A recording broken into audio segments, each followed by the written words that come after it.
बाबा साहेब अमर रहे, अमर रहे, अमर रहे। बाबा साहेब भीमराव अंबेडकर अमर रहे, अमर रहे, अमर रहे। दलितों के मसीहा बाबा साहेब अमर रहे, अमर रहे, अमर रहे। बाबा साहेब अमर रहे, अमर रहे, अमर रहे। भीमराव अंबेडकर अमर रहे। जैसा कि मालूम होना चाहिए, बाबा साहेब भीमराव अंबेडकर जिस समय जन्म लिए थे उस समय इस देश में छुआछूत चरम सीमा पर थी और दलितों को पढ़ने लिखने पर मनाही था। मनुवादियों ने तमाम दलितों को जो है पढ़ने लिखने से वंचित कर दिया था। महिलाओं को अच्छा गहना पहनने से वर्जित था, अच्छा खाना खाने पर वर्जित था। ऐसे विषम परिस्थिति में बाबा साहब का जन्म हुआ था और रात दिन मेहनत करके अपने दूरदर्शी सोच से बाबा साहब ने 32 डिग्रियां हासिल करने का श्रेय हासिल किया। इन्होंने कोलंबिया यूनिवर्सिटी से डिग्री हासिल की, तो वहाँ पर कोलंबिया यूनिवर्सिटी के गेट पर इनका प्रतिमा है और वहाँ पर लिखा गया है सिंबल ऑफ नॉलेज, यानी सिंबल ऑफ नॉलेज का उपाधि इनको दिया गया। और अमेरिका के राष्ट्रपति कहते हैं कि यदि अंबेडकर हमारे देश में जन्म लिए होते तो इनको हम सूर्य की उपाधि देते। मेरे दोस्तों, बाबा साहब भीमराव अंबेडकर जिन्होंने 2 साल 11 महीना 18 दिन में भारत के संविधान का निर्माण किया और इतना बड़ा जनसंख्या को, यानी 135 करोड़ जनसंख्या को यदि कंट्रोल करने का मदा किसी में है तो बाबा साहब के भीमराव अंबेडकर के संविधान में है।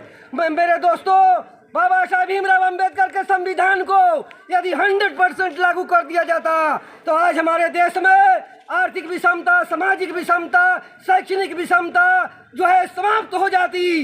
लेकिन यहाँ के सत्तासीन लोग ने भेदभाव किया, पूंजीपतियों के इशारे पर टाटा, बिरला, अंबानी, अडानी जैसे लोगों को पोषण किया, जिसके कारण आज भी आर्थिक और सामाजिक और शैक्षणिक विषमता मुंह बाय खड़ी है। मेरा नाम गोरखराम उर्फ अकेला जी, मैं दलित मोर्चा के जिला अध्यक्ष के रूप में काम करता हूं और इसी हम सभी दलित समाज के लिए, उत्पीड़ित समाज के लिए, हम सभी बहुजनों के लिए, हम भारत के मूल निवासियों के लिए आज बहुत ही बड़ा त्यौहार है। आज ही हमारे लिए होली है, आज ही हमारे लिए दीपावली है, आज ही हमारे लिए दशहरा है। मित्रों, बाबा साहब का जन्म वैसे विकट परिस्थितियों में हुआ था जिस समय हमारे भारत देश में मनुस्मृति का कानून राज लागू हुआ करता था, जिसमें भारत में मनुस्मृति में यहाँ के मानव को 4 वर्णों में बांटा गया था, ब्राह्मण, क्षत्रिय, वैश्य और शूद्र।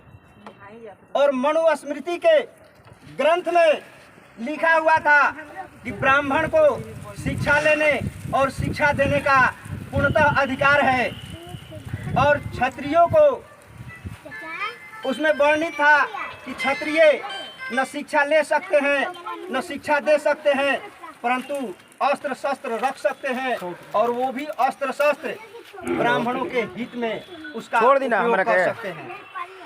वैसे और शूद्रों के लिए छोड़ दे वर्णित था कि न तो ये शिक्षा लेने का अधिकार था और न शिक्षा देने का अधिकार था।